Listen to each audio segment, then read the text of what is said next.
I only asked her for directions, but 5 minutes later, I realized the girl standing in the rain would change my entire life forever. The rain came down hard over downtown Chicago, turning the sidewalk silver beneath the glow of streetlights and neon signs. People rushed past with umbrellas angled low, heads down, eager to escape the cold March wind slicing through the city. But Sophie Carter stood still beneath the flickering bus stop shelter, clutching a paper bag against her chest like it contained something fragile enough to break. Her white sneakers were soaked through. The sleeve of her thrift store coat had started tearing near the wrist. And yet somehow, despite everything, she still looked like someone trying her best not to fall apart. Across the street, black SUVs rolled silently toward the entrance of the Ashford Grand Hotel, their headlights cutting through the rain like knives. Drivers hurried to open doors for wealthy guests arriving at the annual Hawthorne Foundation Gala, one of the most exclusive charity events in Illinois. Billionaires. CEOs. Politicians. The kind of people Sophie only ever saw on television screens mounted inside diner corners during late-night shifts. She glanced down at the small bakery box inside the paper bag and exhaled slowly. The cake inside had taken her 3 hours to decorate after work. Vanilla frosting. Blue piping. Tiny crooked flowers she kept restarting because her hands wouldn't stop shaking from exhaustion. It was for her younger sister Lily's 21st birthday. Not extravagant. Not glamorous. But enough to make tonight feel special. At least that was the plan before her landlord texted again. Final notice. Pay rent by tomorrow morning or your belongings will be removed. Sophie stared at the message until the words blurred. Then she locked her phone and swallowed hard. One more shift tomorrow. Maybe she could convince Mrs. Hernandez downstairs to lend her another week. Maybe things would finally turn around. Maybe. A gust of wind swept rain beneath the shelter. Sophie stepped back instinctively and nearly collided with someone behind her. Sorry, she said quickly, tightening her grip on the cake box. The man facing her looked around 35, tall, broad-shouldered, dressed in a charcoal overcoat now damp from the storm. Dark hair clung slightly to his forehead, and there was something strangely calm about his blue eyes despite the chaos around them. Expensive watch. Tailored shoes. Definitely rich.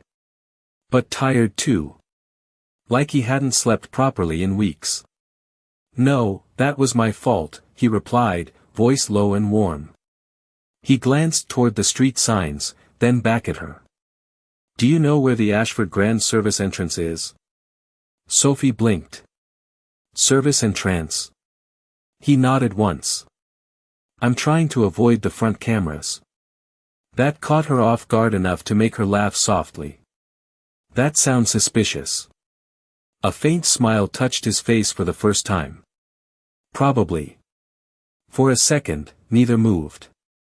Rain hammered the glass panels around them while distant sirens echoed through the city.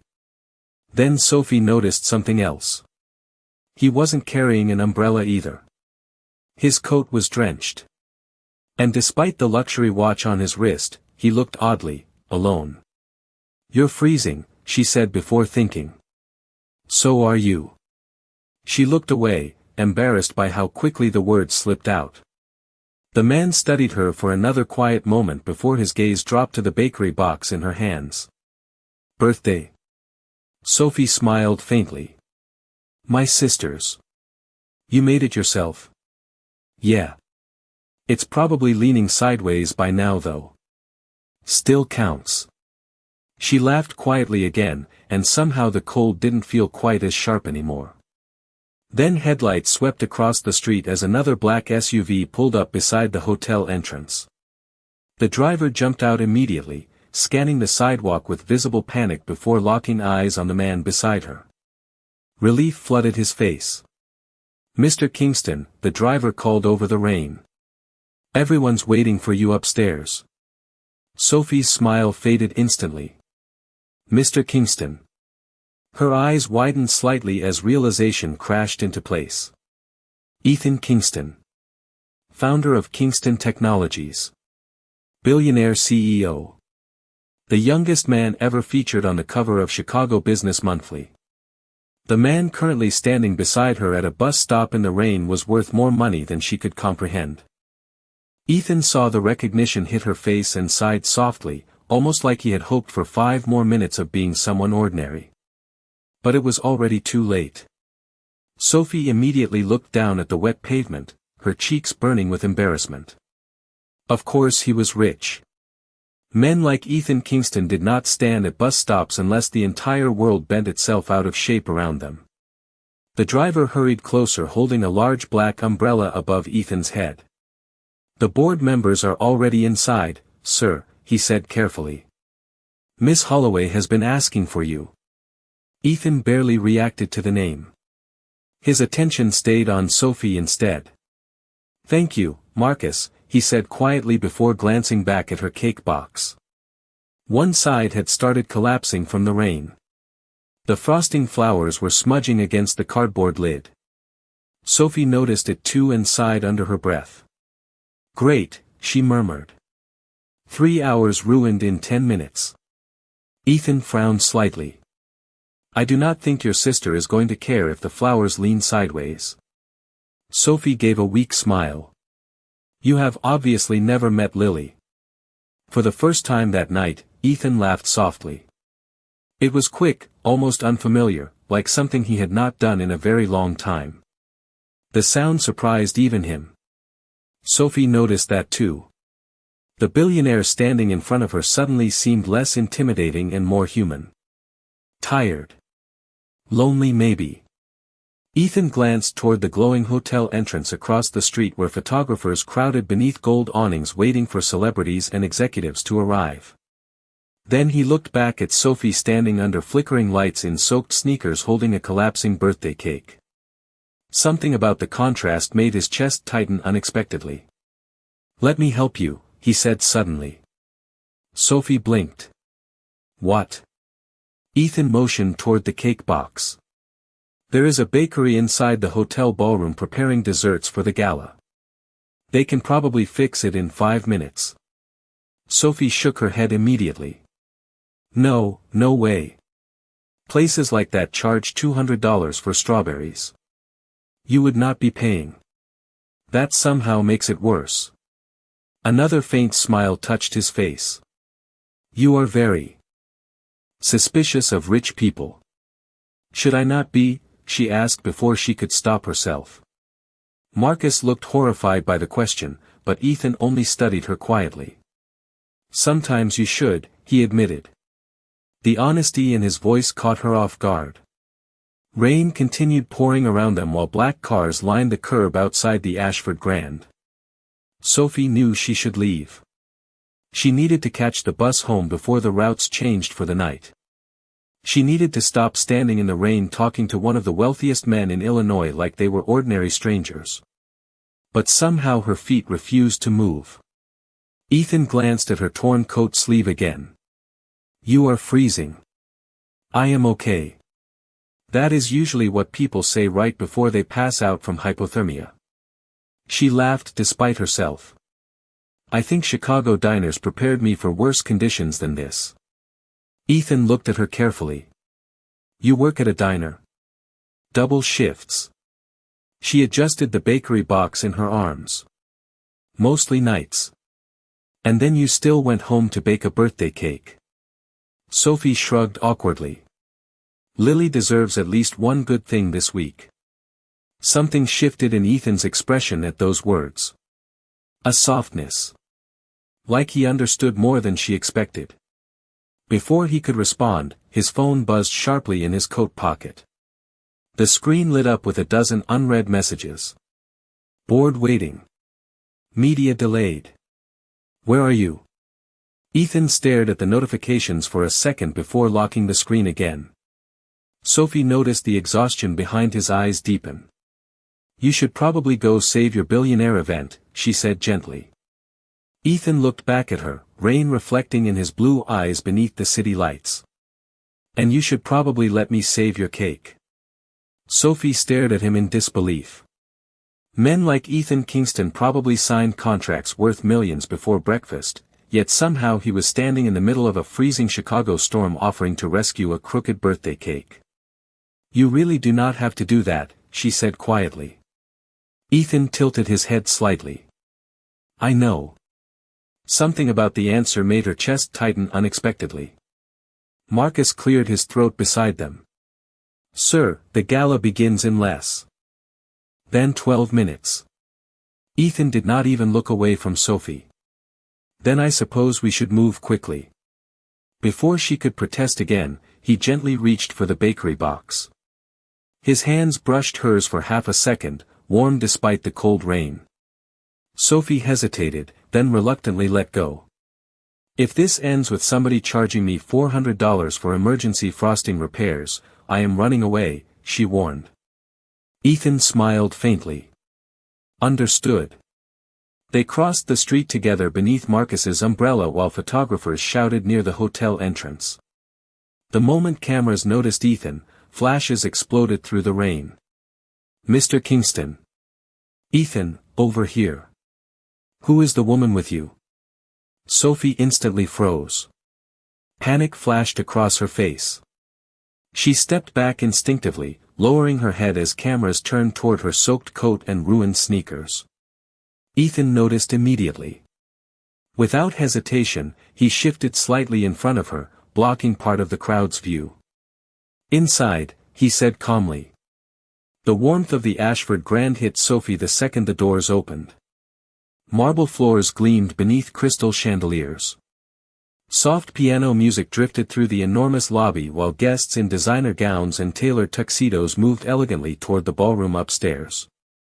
Sophie suddenly became painfully aware of everything about herself. Wet hair. Cheap jeans beneath her coat. Frosting smeared across her fingers. She looked completely out of place. A woman carrying champagne glanced at Sophie with visible judgment before quickly looking away. Sophie pretended not to notice. Ethan noticed immediately. His expression darkened slightly, though he said nothing. Instead, he motioned toward a side hallway. "The pastry kitchen is this way." They slipped away from the gala crowd into the quieter service corridors behind the ballroom. The sound of laughter and orchestra music faded behind heavy doors until only the distant hum of industrial mixers remained. A tired pastry chef looked up in shock the second Ethan entered the kitchen. "Mr. Kingston." Ethan placed the damaged cake box carefully onto the counter. "Can someone help save this?" The chef blinked in confusion before opening the lid. "Oh." Sophie groaned softly under her breath. One entire side of the cake had collapsed inward. Blue frosting flowers looked like melted paint. "It looked better an hour ago," she muttered. But instead of laughing, the pastry chef smiled kindly. "Actually, the piping work is beautiful." Sophie looked surprised. "Really?" "Absolutely. Whoever taught you has talent." Sophie lowered her eyes. "My mom used to decorate cakes before she passed away." Ethan glanced at her quietly when she said it. The softness in her voice lingered longer than the words themselves. The chef carefully carried the cake toward the preparation station. "Give me 10 minutes." Sophie exhaled slowly, finally relaxing for the first time all night. Ethan leaned lightly against the stainless steel counter beside her, loosening his damp tie slightly. Without the cameras and ballroom lights around him, he suddenly looked less like a billionaire and more like a man completely exhausted by pretending to be one. Sophie glanced sideways at him. "Do you ever get tired of people staring at you like that?" Ethan gave a quiet laugh without humor. "Every day." She studied him carefully. "Then why keep doing it?" Ethan looked toward the ballroom doors in the distance where applause suddenly echoed through the hotel. For a moment, something lonely crossed his face. Because sometimes people stop seeing you the second you stop being useful to them. Sophie did not know how to answer that. The honesty in Ethan's voice caught her off guard in a way expensive suits and billionaire headlines never could. For a moment, the noise of the gala disappeared completely, leaving only the soft hum of kitchen refrigerators and the smell of vanilla frosting in the air between them.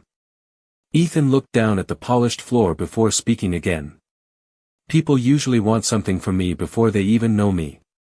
Sophie leaned lightly against the counter beside him. That sounds lonely. A faint smile crossed his face, but it did not reach his eyes. It is efficient. Sophie laughed softly. That is the saddest billionaire answer I have ever heard. This time Ethan actually smiled for real. Small. Tired. Genuine. The pastry chef returned a few minutes later carrying the repaired cake carefully in both hands. The blue frosting flowers looked elegant now, delicate and almost professional. Sophie's eyes widened instantly. Oh my God. Your original work was beautiful, the chef said kindly. I only cleaned the edges. Sophie stared at the cake like she might cry from relief. Thank you. Seriously. Ethan reached for his wallet automatically, but the chef shook his head before he could say anything. It is covered, sir. Ethan paused slightly. By who? The older chef smiled faintly toward Sophie. Consider it a birthday gift for the sister of the girl who still bakes after double shifts. Sophie looked completely speechless. Ethan noticed the way her eyes softened instantly at that simple kindness. Not greed. Not expectation. Just gratitude. It was strangely refreshing. Marcus appeared near the kitchen entrance again, more tense this time. Sir, the board presentation cannot start without you. Ethan exhaled quietly. Reality returning. Cameras. Investors. Speeches. Expectations. Sophie picked up the repaired cake carefully and stepped back. You should go, she said gently. Your kingdom needs you. Ethan studied her for another moment before glancing toward the ballroom doors. And what about you? Sophie smiled faintly. I have to catch the number 22 bus before midnight or I will be walking home 6 miles in wet socks. Ethan frowned immediately. 6 miles. Chicago rent prices and waitress salaries are not exactly best friends. Before Ethan could answer, another voice suddenly cut through the hallway. There you are. A tall blonde woman approached quickly in a silver evening gown that probably cost more than Sophie's monthly income. Perfect makeup. Diamond earrings. Sharp blue eyes. The woman stopped cold the second she noticed Sophie standing beside Ethan near the kitchen counter. Her expression changed instantly. Controlled. Polite. But cold underneath. The entire ballroom is waiting, she said to Ethan before glancing briefly at Sophie's soaked coat and bakery box. I did not realize we had added casual plus ones tonight. Sophie immediately stiffened. Ethan's jaw tightened slightly. Vanessa, he said calmly, though there was warning beneath his tone. Vanessa crossed her arms lightly. The reporters are asking questions already. You disappearing with a random woman during the foundation gala is not exactly helping tomorrow's headlines. Sophie lowered her eyes instantly. Of course. Women like Vanessa belonged in Ethan's world. Elegant. Educated. Wealthy. Not exhausted waitresses carrying birthday cakes through service hallways. Sophie adjusted the bakery box against her chest. It is okay, she said quietly. I was leaving anyway. Ethan looked at her immediately. Sophie. But she forced a small smile before he could continue. Thank you for fixing the cake. Her voice stayed polite, but something fragile had already shifted behind her eyes. She stepped past Vanessa toward the hallway exit, wet sneakers squeaking softly against the marble floor. Ethan watched her leave while something unfamiliar settled heavily in his chest. And for the first time all night, the ballroom waiting upstairs suddenly felt like the loneliest place in Chicago. Sophie stepped back into the cold Chicago rain with the repaired cake pressed carefully against her chest, but the warmth she had felt inside the hotel was already fading. The wind cut through her damp coat again as traffic splashed water across the curbside streets. Behind the glowing windows of the Ashford Grand, chandeliers sparkled above people who would never worry about overdue rent notices or missing bus routes. Sophie pulled her sleeves tighter around herself and started walking toward the bus stop before her emotions could catch up with her. She hated how embarrassed she felt. Ethan had been kind to her. Genuine even. But the moment that woman walked into the hallway, reality snapped back into place like ice water. Men like Ethan Kingston belonged to a world polished enough to hide loneliness behind million-dollar smiles. Women like Sophie barely survived long enough to think about loneliness at all. By the time the number 22 bus finally arrived, her shoes were soaked completely through. She climbed aboard quietly and took a seat near the back, balancing the cake carefully on her lap while exhausted passengers stared blankly out rain-covered windows. Across town, the Ashford Grand Ballroom erupted into applause as Ethan stepped onto the stage beneath crystal lights and massive projection screens displaying the Kingston Foundation logo. Cameras flashed instantly. Investors smiled. Board members relaxed in visible relief. Ethan adjusted the microphone in front of him, but his mind was nowhere near the ballroom. It stayed fixed on a girl in wet sneakers carrying a birthday cake through a service hallway. Tonight, Ethan began calmly, we celebrate innovation, opportunity, and community outreach programs that continue changing lives across Chicago. More applause followed automatically. Ethan glanced toward the tables below him. Perfect tuxedos. Perfect smiles. Perfect conversations. And somehow every single thing about it suddenly felt hollow. His eyes drifted toward the ballroom entrance unconsciously, almost expecting Sophie to walk back in. She never did. Vanessa noticed immediately. She approached him once the speech ended, lowering her champagne glass carefully. "You embarrassed the board tonight," she said under her breath. Ethan barely looked at her. "By helping someone? By disappearing with a waitress while reporters were searching for you?" Ethan's expression cooled instantly. "You do not know anything about her." Vanessa sighed impatiently. "Ethan, this is exactly why your father always worried about your image. People see kindness as weakness at your level." Ethan finally turned toward her fully. "Maybe that says more about people than it says about me." Vanessa fell silent. Because deep down, she knew he was right. Meanwhile, 40 minutes away in a tiny apartment above a laundromat on the north side of Chicago, Lily Carter gasped loudly the second Sophie walked through the front door holding the cake box. "No way," Lily whispered. "You fixed it?" Sophie smiled tiredly. "Sort of."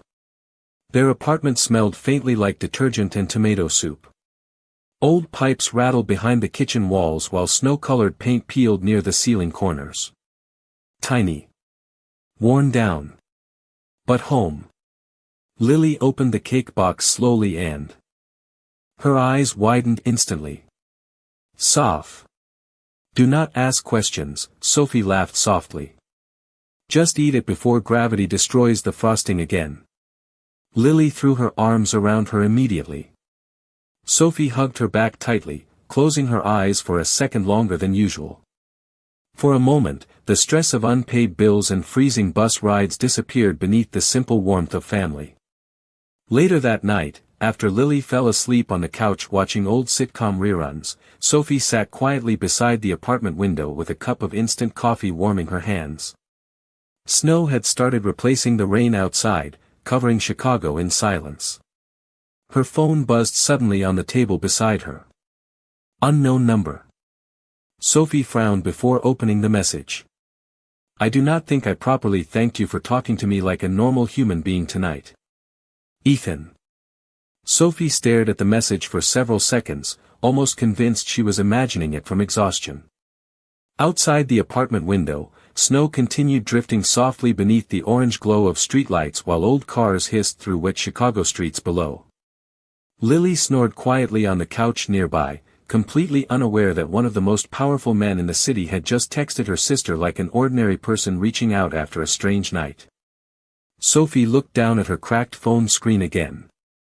I do not think I properly thanked you for talking to me like a normal human being tonight. Ethan. A small laugh escaped her before she could stop it. Billionaires apparently texted differently than everyone else too. Calm. Careful. Almost lonely. Sophie hesitated before typing back slowly. I almost charged you for emergency emotional support at the bus stop. 3 dots appeared almost immediately. Then vanished. Then appeared again. Sophie smiled despite herself. Finally another message arrived. Fair enough. Send me the invoice and I will forward it to accounting. She covered her mouth to stop herself from laughing out loud and waking Lily. The conversation should have ended there. It would have been smarter if it had. But somehow neither of them stopped texting. Minutes turned into nearly an hour without either noticing. Ethan asked about the cake. Sophie sent him a blurry photo of Lily half asleep on the couch with frosting on her nose. Ethan admitted he had never baked anything in his life that did not involve a microwave. Sophie told him that absolutely sounded like something a billionaire would say. He admitted she was probably right. For the first time in months, Ethan found himself sitting alone in his penthouse office overlooking downtown Chicago without feeling completely numb inside. The city glittered beneath floor-to-ceiling windows while untouched files waited across his desk. Usually nights ended with investor calls or endless reports. Tonight he sat with his tie loosened, smiling faintly at text messages from a waitress living above a laundromat. It made no logical sense at all. Yet somehow it felt more real than anything else in his life. Around 1:30 in the morning, Sophie finally glanced at the clock and groaned softly. Oh no. Ethan's phone buzzed again. Sorry. I have to wake up in 4 hours to serve pancakes to angry people. Ethan looked down at the message longer than necessary before replying. Then I should probably stop ruining your sleep schedule. Sophie smiled faintly at the screen. Probably. A pause followed before another message appeared. Ethan, would it be inappropriate if I asked to see you again? Sophie's heartbeat stumbled unexpectedly. She stared at the words while snow tapped gently against the apartment window. Men like Ethan Kingston probably dated models, lawyers, women who belonged in hotel ballrooms beneath chandeliers. Not girls whose landlord threatened eviction through text messages. Sophie typed 3 different responses before deleting all of them. Finally she answered honestly. I do not think our worlds exactly overlap.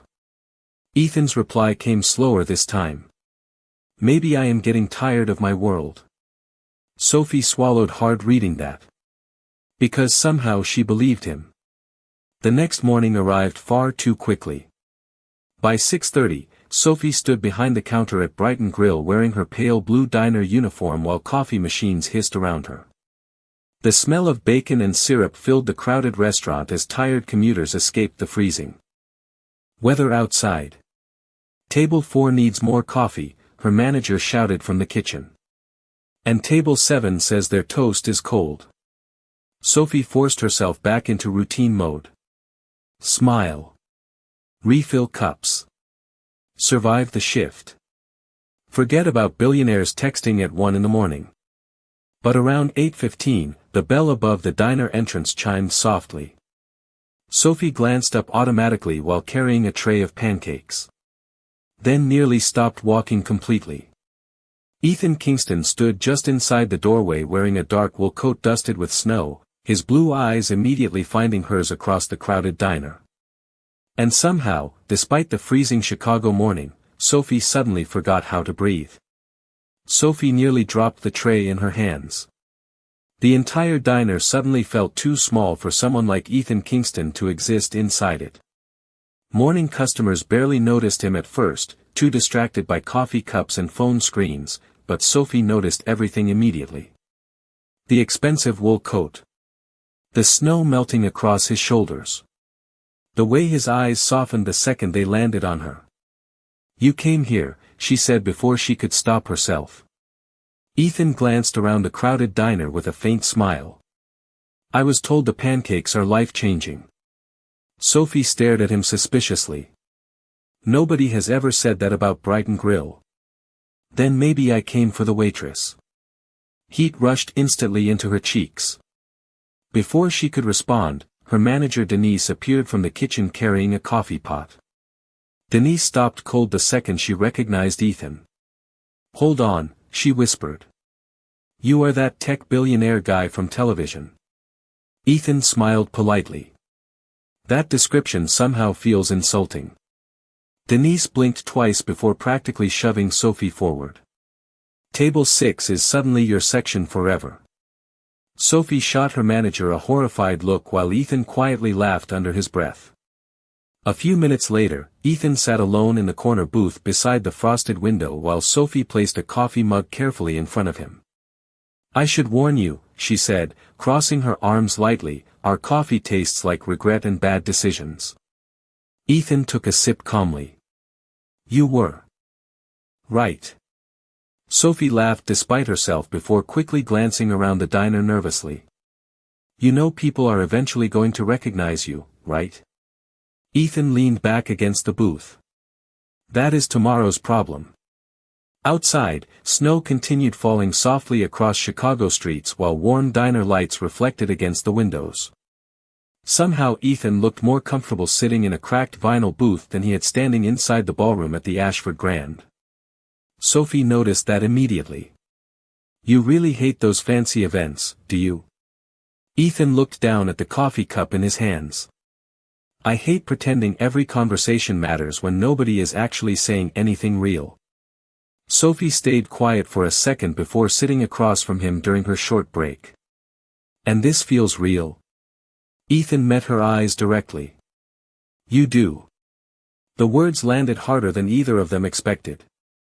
Sophie looked away quickly, suddenly very aware of her wrinkled uniform and messy ponytail. "You barely know me. I know you worked a double shift and still baked a birthday cake from scratch." Ethan's voice stayed calm and steady. "I know you stood in freezing rain worried more about your sister than yourself. And I know you treated me like a person before you knew how much money I had." Sophie swallowed hard. Nobody had described her that way before. Not as someone admirable. Just tired. Struggling. Ordinary. The bell above the diner door rang again as new customers entered from the cold. Sophie stood reluctantly. "I should get back to work." Ethan nodded, but before she could leave, he reached into his coat pocket and pulled out a small folded piece of paper. "Actually, there is something I wanted to ask you." Sophie looked down cautiously as he slid the paper across the table toward her. Her eyes widened slightly when she opened it. It was an invitation. Kingston Foundation Winter Community Project Planning Dinner. Tonight. 7 o'clock. Sophie looked up instantly. "Ethan. Come with me." She almost laughed from pure disbelief. "To a billionaire charity dinner?" "To dinner," he corrected gently. Sophie stared at the invitation while anxiety twisted in her stomach. "I do not belong in places like that." Ethan's expression softened immediately. "Maybe the problem is that places like that do not have enough people like you in them." For a second Sophie forgot the noise of the diner completely. But before she could answer, two young women near the counter suddenly gasped while staring toward Ethan with their phones already out. Recognition spreading. Whispers starting. Ethan noticed it too. Reality catching up again. Sophie looked toward the girls whispering near the counter, then back at Ethan sitting calmly in the diner booth like he belonged there. But reality was already shifting around them. Phones were coming out. Customers were starting to stare. The tiny safe bubble they had somehow created over pancakes and burnt coffee was disappearing fast. Ethan noticed the tension in her face immediately. "You do not have to answer now," he said quietly. Sophie glanced down at the invitation still resting in her hands. Thick cream-colored paper. Gold lettering. The kind of thing people framed instead of folded into apron pockets. "I would not even know what to wear," she admitted softly. Ethan smiled faintly. I promise nobody important will care. Sophie gave him a look. That sentence only proves you have been rich too long. Ethan laughed under his breath just as one of the girls finally approached the booth nervously holding her phone. Excuse me, she asked carefully, eyes wide. Are you Ethan Kingston? Ethan looked up politely. Sophie expected him to become guarded instantly, but instead he nodded once. I am. The girl nearly stopped breathing. My brother got an internship because of your scholarship program. Her voice shook slightly. It changed our lives. Ethan's expression softened completely. What is your brother studying? Engineering at Northwestern. Then tell him not to quit when the classes get difficult. The girl smiled so hard she looked close to tears. Thank you. After she walked away, Sophie stared at Ethan differently. Not billionaire differently. Human differently. You actually care about that foundation stuff, do you? Ethan leaned back quietly. My mother grew up in a one-bedroom apartment with 3 sisters. She used to tell me money matters a lot right up until the moment someone treats you like you matter too. Sophie stayed silent for a second. Then softly, your mother sounds smart. Ethan smiled faintly. She would have liked you. The word settled warmly between them before Denise suddenly shouted from across the diner. Sophie, table 9 has been waiting 10 minutes for syrup. Sophie groaned dramatically while Ethan laughed again. Somehow she was starting to realize his laugh appeared more often around her. That thought alone felt dangerous. A few hours later, Sophie stood alone inside the employee locker room changing out of her diner uniform while snowstorm warnings played softly from an old radio near the sinks.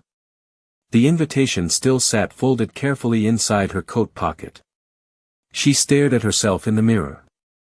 Tired eyes. Loose strands of blonde hair falling around her face. A girl one overdue paycheck away from losing her apartment. What exactly was she doing getting involved with someone like Ethan Kingston? Her phone buzzed suddenly. Lily. Sophie answered immediately. Hey. Please tell me you are going to the dinner tonight, Lily said without even saying hello first. Sophie blinked. How do you know about that? Because you smile differently when you text him. Sophie rolled her eyes while grabbing her coat. That is not a real thing. Oh, it is absolutely a real thing. Lily lowered her voice dramatically. Soph, when was the last time somebody looked at you like you were the best part of their day? Sophie froze slightly at the question. Because the answer was painfully simple. Nobody. Not in a very long time.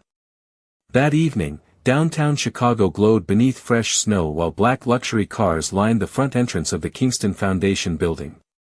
Inside, crystal lights reflected across marble floors as guests in elegant evening wear filled the massive ballroom. Sophie stood outside the entrance clutching the borrowed dark blue dress Lily had forced her to wear. Her fingers trembled slightly against the fabric. She had almost turned around twice already. But before panic could fully take over, the front doors suddenly opened. Ethan stepped outside into the falling snow, searching the crowd anxiously until his eyes found her standing beneath the city lights. And the second he saw her, he stopped walking completely. Snow drifted softly between them while the noise of the gala faded behind the glass doors. Ethan stood completely still at the top of the entrance steps, looking at Sophie like the entire crowded city had disappeared around her. For a second neither spoke. Chicago traffic glowed behind her in streaks of white and red light while snowflakes settled against the dark blue fabric of her dress. Sophie suddenly felt painfully aware of her racing heartbeat. Ethan walked down the steps slowly, his eyes never leaving hers. You came, he said quietly, almost like he had not been entirely sure she would. Sophie gave a nervous smile. I almost turned around 3 times. Ethan stopped in front of her beneath the falling snow. I am very glad you did not. The warmth in his voice made her chest tighten unexpectedly. He offered his hand gently. Sophie hesitated only half a second before placing her fingers in his. His hand was warm against the cold Chicago air. Steady. Real. Together they walked inside the Kingston Foundation ballroom while conversation softened around them almost immediately. Sophie felt dozens of eyes turning toward her. Expensive dresses. Diamond jewelry. Wealthy smiles hiding careful judgment. She instinctively tensed, but Ethan's hand tightened slightly around hers as if he sensed it instantly. "Do not look at them," he murmured softly. "Look at me." Sophie glanced up at him. Somehow that made everything else disappear for a moment. Across the ballroom, Vanessa stood near the stage speaking with investors before noticing them enter together. Her expression froze instantly. Several board members exchanged whispers behind champagne glasses while reporters near the back of the room lifted cameras carefully. Ethan ignored all of them. For the first time all evening, he looked completely calm. The event moved forward around them with speeches and presentations about scholarship programs, community housing projects, and education funding throughout Chicago. Sophie stayed mostly quiet beside Ethan's table, listening carefully while waiters carried silver trays beneath crystal lights overhead. But slowly, something unexpected started happening. People approached her. Not because of gossip. Because Ethan introduced her proudly. "This is Sophie Carter. Not waitress. Not random girl from the diner. Just Sophie." And somehow the simplicity of that mattered more than she could explain. Later in the evening, the foundation director stepped onto the stage holding a microphone. "Before we conclude tonight's event, Mr. Kingston would like to announce a new expansion initiative." Applause filled the ballroom as Ethan stood smoothly from his chair. Sophie expected another polished billionaire speech. Instead, Ethan looked directly at her before walking toward the stage. The room quieted immediately. Ethan adjusted the microphone once before speaking calmly. "People often assume success comes from intelligence, power, or money." His gaze moved slowly across the ballroom. "But sometimes success is simply becoming the kind of person who still sees humanity in others after life gives them every reason not to." The room fell completely silent. Sophie's heartbeat quickened. Ethan continued. "Last night, during one of the most important events of my company's year, I met someone standing alone in the freezing rain holding a damaged birthday cake." Soft laughter moved through the crowd. Ethan smiled faintly. "She had every reason to ignore me. But instead, she treated me with more honesty and kindness than most people in rooms like this ever have." Sophie's eyes widened slowly as dozens of guests turned toward her table. Ethan looked directly at her now, his voice quieter but somehow stronger. "This foundation was created to help people who work hard without recognition. People who keep showing up for others even when nobody shows up for them. People exactly like Sophie Carter." Applause started slowly. Then louder. Real this time. Sophie felt tears burn unexpectedly behind her eyes. Vanessa looked away quietly while several board members lowered their heads in visible embarrassment over their earlier judgment. Ethan stepped down from the stage and walked back toward Sophie through the applause echoing across the ballroom. Then, in front of every